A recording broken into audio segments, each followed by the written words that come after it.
Hello everyone. Hello students. आज अपन class 10 का chapter 5 पढ़ेंगे, समांतर श्रेणी। समांतर श्रेणी, ठीक है। तो समांतर श्रेणी है वो बोर्ड पैटर्न के अनुसार, बोर्ड ने जैसा अपना ब्लूप्रिंट जारी किया है उसके अनुसार 5 नंबर की आएगी। कितने नंबर की? 5 नंबर की। और ये है भी इजी, ठीक है ना। ये यानी जो स्टूडेंट्स कमज़ोर हैं ना मैथ में, वो भी इन प्रश्नावलियों से ही पास होंगे, ठीक है ना।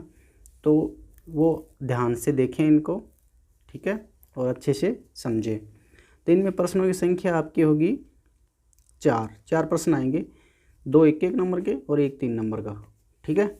अब ये प्रश्न आएंगे कौन कौन से? तो एक तो आएगा पहले क्वेश्चन का छठा क्वेश्चन। जो पहला क्वेश्चन है उसमें 12 क्वेश्चन आएंगे। पहले क्वेश्चन में 12 क्वेश्चन आएंगे, प्रत्येक 1-1 अंक का है, ठीक है। उसी में से ये छठा क्वेश्चन है वो इसी प्रश्नावली का, आपके 5वें का। और एक तीसरे का तीसरा क्वेश्चन है। एक है 17वां क्वेश्चन जो आएगा 3 नंबर का, ठीक है। 17वां क्वेश्चन आएगा आपके पेपर का। तो ये भी ध्यान रखें आप कि इस प्रश्नावली के जो क्वेश्चन है ना वो कहाँ कहाँ मिलेंगे आपको, ठीक है, समांतर श्रेणी के। अब अपन बात कर लेते हैं कि समांतर श्रेणी होती क्या है। तो समांतर श्रेणी एक संख्याओं का इस प्रकार का समुच्चय होता है, इस प्रकार का समूह है जिनमें सभी पदों में अंतर समान होता है, ठीक है ना। अपने से नेक्स्ट पद है जो आएगा उसमें या तो कोई अंक जोड़ा जाता है या कोई अंक घटाया जाता है, उससे वो अंक प्राप्त होता है, ठीक है, नेक्स्ट अंक। तो इसकी परिभाषा देख लेते हैं क्या है। इसकी परिभाषा ऐसे कह सकते हैं अपन कि एक ऐसी श्रेणी जिसके सभी पदों में अंतर समान हो, ठीक है। अर्थात प्रत्येक पद अपने पहले पद में एक समान संख्या जोड़ने या घटाने पर प्राप्त होता है, उसे ही समांतर श्रेणी कहते हैं। जैसे मैंने 2 एग्जाम्पल इसके लिए हैं समांतर श्रेणी बताने के लिए। वो जैसे पहला एग्जाम्पल है कि कोई समांतर श्रेणी है 4 7 10, ठीक है। तो इनमें अंतर देखना, सभी पदों में अंतर का मतलब इसमें भी और इसमें भी, ठीक है। 3 पद दिए हुए हैं, अगर ऐसे कोई अलग अलग पद और होता मान लो ये है तो इसमें भी अपन अंतर देखते। तो इन सब में अंतर कितने कितने का? 3 का अंतर आ रहा है, ठीक है ना। तो इसलिए ये समांतर श्रेणी है। समांतर श्रेणी को एपी भी बोलते हैं, तो इसका मतलब ये एपी है, ठीक है। तो एक क्वेश्चन तो यही पूछा जाएगा एपी है या नहीं है, इसका सार्वंतर कितना है, प्रथम पद क्या है, इस प्रकार का क्वेश्चन आएगा 1 नंबर का। जैसे अगला मैंने एक और एग्जाम्पल लिया है कि 15 है पहला पद, दूसरा पद 11 है, तीसरा पद 7 है। तो इनमें आपको अंतर देखना है कितना है। तो इसमें अंतर, ये समांतर श्रेणी घट रही है, ये समांतर श्रेणी थी वो बढ़ रही थी। तो समांतर श्रेणी दोनों तरह से हो सकती है, बढ़ भी सकती है और घट भी सकती है, ठीक है। तो लगातार घटती जाएगी या लगातार बढ़ती जाएगी। तो इसमें आपको देखना है कि ये घट रही है समांतर श्रेणी। इसका मतलब क्या है? प्रत्येक एक समान संख्या इसमें घटाई जा रही है इसमें से। जैसे 15 में से 4 घट रहे हैं, 11 में से 4 घट रहे हैं, अब 7 में से 4 घटाएंगे तो अगला पद आएगा, उसमें से 4 घटाएंगे तो अगला पद आएगा, ठीक है ना। इस प्रकार से समांतर श्रेणी आगे से आगे चलती रहेगी। तो ये हो गई, आप इस समांतर श्रेणी की पहचान करेंगे तो कैसे करेंगे कि समांतर श्रेणी है या नहीं है। तो सभी पदों का अंतर है वो समान होना चाहिए, यानी डी है वो बराबर होना चाहिए, ठीक है ना। डी डिफरेंस बोलते हैं इसको, सार्व अंतर। तो सार्व अंतर है वो समान रहना चाहिए, ठीक है। चलो अब इस प्रश्न की बात करें अपन पहले की। तो पहले प्रश्न में एक क्या है? प्रथम पद, ठीक है। प्रथम पद देखो इसका क्या है। तो प्रथम पद 4 हो गया, ठीक है। प्रथम पद हो गया इसका 4, तो ये लिख लिया मैंने, प्रथम पद ए 4। डी का मतलब होता है सार्व अंतर, ठीक है, डिफरेंस। तो डी का मतलब होता है सेकंड पद माइनस प्रथम पद, द्वितीय पद माइनस प्रथम पद, ठीक है। इसी प्रकार से तृतीय पद यानी A3 minus A2, A3 minus A2। इस प्रकार से सारे पदों का अंतर है वो बराबर होना चाहिए, बराबर डी आना चाहिए, ठीक है ना। तो इनमें अपन निकाल के देखें, इसमें तो 3 आ रहा है, सबका देख रहे हैं तो भी 3 आ रहा है। तो इस प्रकार से अपने को डी लिखना है। इसका डी बराबर क्या हो जाएगा? द्वितीय पद माइनस प्रथम पद। तो 7 - 4 बराबर 3 हो गया ना। अब इसका देखो, इसका ए बराबर कितना है? 15 है, प्रथम पद तो 15 ही है। डी बराबर क्या है? डी का मतलब दूसरा पद में से 15, दूसरे पद में से प्रथम पद घटाना है, ऐसे, ठीक है ना। ये पद है दूसरा, तो इसमें से प्रथम पद घटाना है, यानी 11 - 15, ठीक है। 11 - 15 तो कितना आ रहा है? डी -4 आ रहा है, ठीक है ना। बच्चे यहाँ ही गलती कर देते हैं, प्लस माइनस का भी कई बच्चों को ध्यान नहीं होता है, ठीक है ना। इंटेलिजेंट बच्चे हैं उनको तो पता होता है, परंतु कुछ एवरेज होते हैं, कुछ वीक भी स्टूडेंट होते हैं। तो वीक स्टूडेंट है उनके लिए मैं इतना ज़्यादा बता रहा हूँ, ठीक है ना, कि उनको भी ऐसे लगेगा हाँ हमें भी कुछ आने लग गया है, ठीक है। अब तो इसका आ गया -4 आ गया डिफरेंस, ठीक है ना। ऐसे अपन देखो इसका फिर अगला पद अपन निकाल सकते हैं। इसमें से कोई अगला पद पूछे अपने को, जैसे 3 पद तो दे रखे हैं, चौथा पद आपको ज्ञात करना है। तो चौथा पद क्या हो जाएगा, A4 हो जाएगा। A4 बराबर A + 3D, ठीक है, A + 3D हो गया, ठीक है। कहने का मतलब क्या हुआ कि A4 बराबर देखो A4 हो गया अपना, A क्या है 15 है ना, तो 15 + 3 गुणा D 3D, यानी 3 और D ये गुणा में है दोनों, ठीक है। तो ये हो गया -4। तो अब आगे देखेंगे तो क्या होगा, A4 बराबर 15 + 4 को 3 से मल्टीप्लाई करेंगे तो 4 × 3 12 हो गए, यानी 12। तो अब कोई भी कभी भी ऋणात्मक संख्या आ जाए, कोई भी मल्टीप्लाई करने पर, भाग करने पर, जोड़ने पर, तो उसको आपको कोष्टक में ही लिखना चाहिए। कोष्टक में लिखने से क्या होता है कि उसके जो बाहर जो भी चिन्ह है ना, उससे फिर अपन उसको मल्टीप्लाई करेंगे, गुणा करेंगे, तो उसका आंसर एकदम सही आता है। नहीं बच्चे इसमें भी कन्फ्यूज हो जाते हैं, ठीक है। बच्चे ये सोचते हैं जैसे 6 + 5 - 4, क्या ये तो प्लस माइनस है, ये प्लस माइनस नहीं है, ये तो अपन जोड़ कर रहे हैं इसकी, है जोड़ या घटाव है। ये तो प्लस माइनस तो यहाँ है। प्लस माइनस का मतलब क्या होता है कि गुणा होना चाहिए। तो गुणा कोष्टक जहाँ आ जाता है ना, वहाँ गुणा ही होता है। जैसे कोष्टक लग गए, इसके बाद कोई निशान है, इसका मतलब क्या है, इन दोनों निशान को पहले गुणा करना है, दोनों चिन्हों का गुणा होगा। तो ये हो गया 15 + माइनस हो गया और 12, ठीक है। तो A4 कितना आ जाएगा, 15 में से 12 घटाएंगे तो अपना A4 आ रहा है। A4 कितना आ रहा है, 3 आ गया, ठीक है। तो अपन कह सकते हैं कि चौथा पद क्या हो जाएगा, इसका 3 हो जाएगा। अब अगला पद निकालेंगे तो वो माइनस में आएगा, ऑटोमेटिक ही -1 आएगा, है ना। तो इस प्रकार से आपको समांतर श्रेणी निकालनी है, ठीक है। अब देखो समांतर श्रेणी का रूप क्या होता है, समांतर श्रेणी किस रूप में होती है, कोई समांतर श्रेणी हो तो, है तो उसको अपना ऐसे लिख सकते हैं, A + D A + 2D या आगे तक लिखें तो अपन कह सकते हैं N-1D, या N का मतलब N-1D लिखना है यहाँ पे, N के बराबर, N यानी N में से एक घटाने के बाद में D से गुणा करेंगे तो उससे कोई भी पद हो सकते हैं उसमें, ठीक है। उसी हिसाब से इस प्रकार से लिखा जाएगा। तो ये एक समांतर श्रेणी का रूप हो गया। सामान्य रूप में समांतर श्रेणी इस रूप में होती है, A + D A + 2D और डैश यानी अनंत संख्याएँ हो सकती हैं, A + ND, N का मतलब अनंत, कुछ कोई भी संख्या हो सकती है, ठीक है। देखो तो ये अपन ने समांतर श्रेणी के बारे में देख लिया है। अब आगे देखो कि प्रश्न किस प्रकार से पूछा जाएगा। एक प्रश्न तो यहीं से आएगा, जो जितना मैंने बता दिया ना, उसमें से एक क्वेश्चन तो 100% आएगा, ठीक है। और ये इतनी कोई हार्ड एंड फास्ट नहीं है, बहुत ही सरल है, थोड़ा सा ध्यान देने की आवश्यकता है और फॉर्मूलेज याद होने चाहिए आपको, ठीक है। तो सबसे पहले अपन फॉर्मूलेज ये इसके बता देता हूँ मैं आपको, कौन कौन से सूत्र हैं इसके। तो आपको मेरा वीडियो अच्छा लग रहा है तो शेयर, सब्सक्राइब एंड लाइक करें, कमेंट करें, ठीक है। और देखें, आपको कुछ न कुछ अलग ही देखने को मिलेगा मेरे वीडियो में, ठीक है ना। बहुत यानी मेहनत करके अच्छे से, जो वीक से वीक स्टूडेंट है ना, उसको भी पास की गारंटी लेता हूँ मैं, अगर वो मेरे वीडियो अच्छे से देखता है तो देखो अपन पहले तो इनके सूत्र लिख लेते हैं, ठीक है। तो देखो, तो किसी AP यानी समांतर श्रेणी का nवां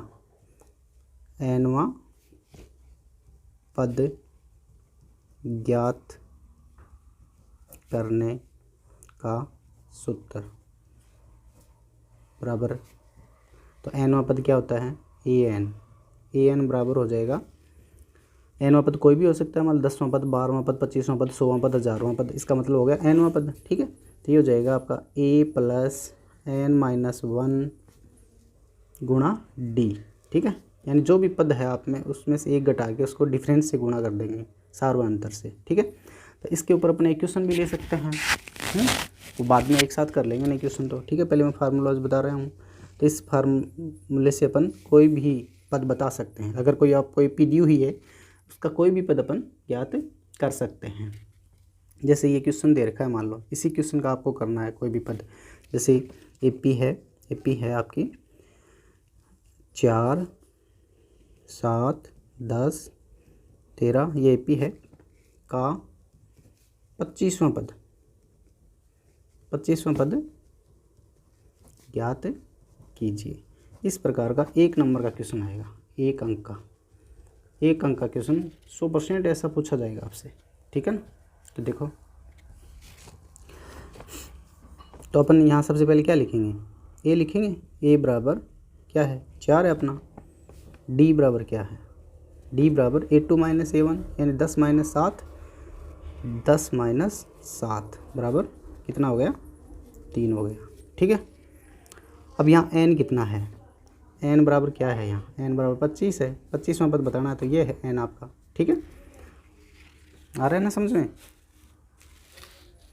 नेक्स्ट देखो आगे, तो अब अपन nवां पद बताएंगे इसका। तो a 25 बराबर a + n - 1 d यानी 4 + 25 - 1 गुणा d यानी 3। तो इसको आगे हल करेंगे तो ये हो जाएगा 4 + 24 गुणा 3। तो ए 25वां पद आपका, ये 25वां पद क्या हो जाएगा, तो 25वां पद हो गया 4 + 24 को 3 से गुणा करते हैं तो 24 72 होते हैं, 72। तो ए 25 बराबर 72 और 4 कितने हो गए, 76।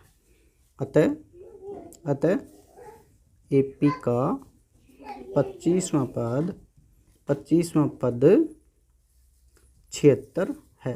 बस इतना सा ही बताना आपको, ठीक है, इतना सा करना है, ओके, ठीक है। हेलो, हाँ, तो अपने nवां पद ज्ञात करने का देख लिया कैसे ज्ञात करते हैं। an बराबर a + n - 1 d से करते हैं अपन, ठीक है। पर अब अपन कोई भी एपी हो, जैसे मान लो किसी एपी के प्रथम पद प्रथम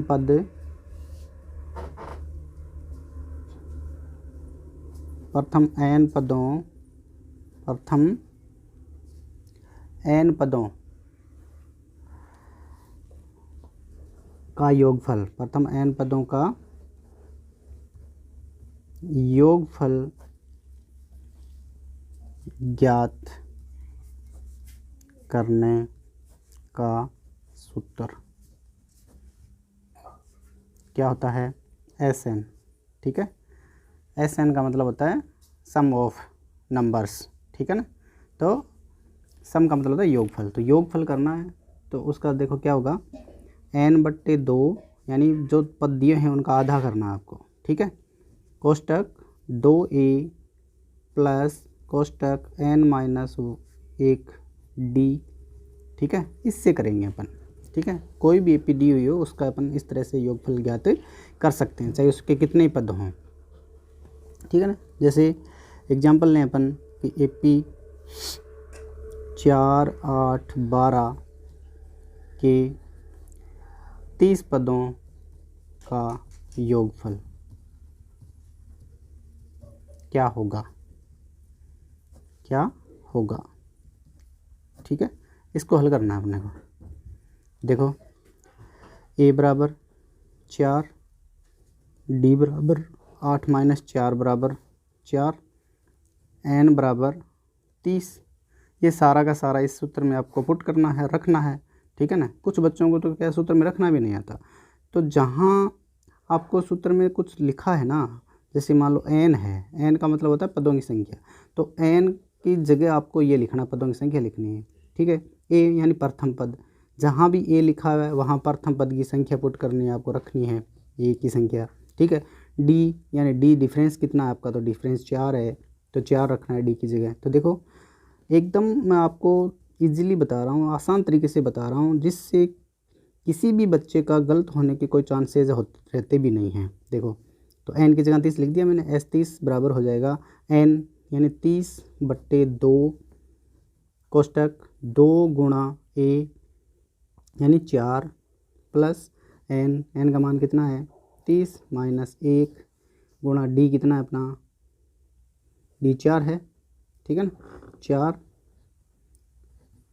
तो देखो आगे एस 30 बराबर 2 से डिवाइड देंगे भाग देंगे तो कितना हो गया 15 हो गया, ठीक है। इसको 4 से गुणा करेंगे 8 प्लस 30 में से 1 घटाएंगे 29 और 29 को 4 से गुणा करेंगे, ठीक है 4 ये आया। अब आगे देखो नेक्स्ट एस 30 बराबर 15। अब पहले कोष्टक को हल करना है अपने को, तो कोष्टक को हल करेंगे तो 8 प्लस 29 को 4 से गुणा करें तो 30 को 4 से गुणा करते हैं कितना आता है 120 होता है, 120 में से 4 कम करने हैं, ठीक है कितना हो जाएगा 126 हो जाएगा। तो 29 चौके 126 सॉरी 116 हो जाएगा, ठीक है ना।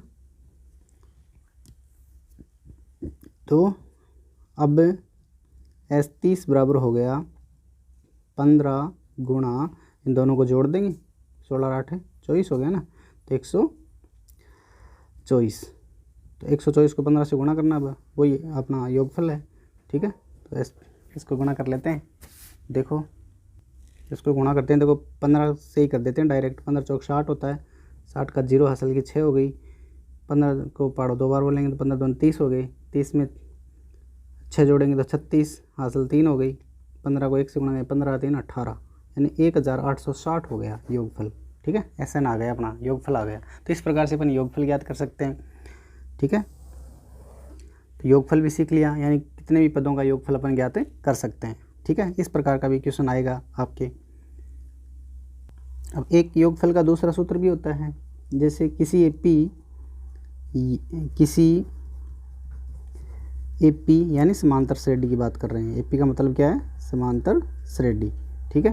किसी एपी का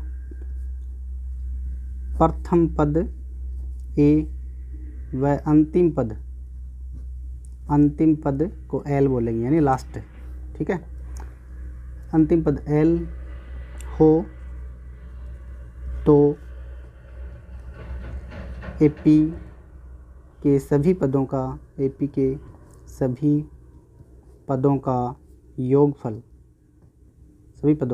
योगफल ज्ञात करने का सूत्र अलग है, वो छोटा है थोड़ा, ठीक है ना। वो है SN बराबर यानी सम ऑफ नंबर n/2 कोष्टक A प्लस L, यानी प्रथम पद और अंतिम पद को जोड़ दें, ठीक है ना, और फिर उसको n/2 से गुणा कर दें तो वही होता है अपना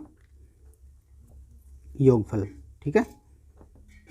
तो इससे भी कर सकते हैं अपन योगफल ज्ञात, प्रथम पद और अंतिम पद दिया हो तो सीधा इस सूत्र की आवश्यकता नहीं पड़ती फिर अपने को, ठीक है ना। बड़े वाला सूत्र है वो इसकी ज़रूरत नहीं पड़ती, ठीक है। अब यानी कोई लगातार प्राकृत संख्या दी हुई हो, या अपन कहेंगे प्रथम n धन पूर्णांकों का योगफल, प्रथम n धन पूर्णांकों का योगफल, या कह सकते हैं लगातार प्राकृत संख्याओं का योगफल, ठीक है। ज्ञात करना कैसे ज्ञात करें, तो इसका सूत्र होता है SN बराबर n प्लस 1/2। एग्जाम्पल लें, जैसे 1 से 75 तक की संख्याओं का योगफल ज्ञात करना है, ठीक है। तो सीधा सा आंसर हो जाएगा SN बराबर 75 गुणा 75 प्लस 1 1/2 बराबर 75 गुणा 76/2। तो 2 से ये कट रहा है 76, ठीक है 34 बार कट गया। अब इसको मल्टीप्लाई करना है दोनों को, 75 और 34, तो देखो 38 बार कटता है ये, सॉरी 34 बार नहीं 38 बार कटता है। तो अब अपन करेंगे 35 को 38 से गुणा करेंगे तो इसका आता है 2850, तो लगातार संख्याओं को अपने इस प्रकार से ज्ञात कर सकते हैं, ठीक है ना।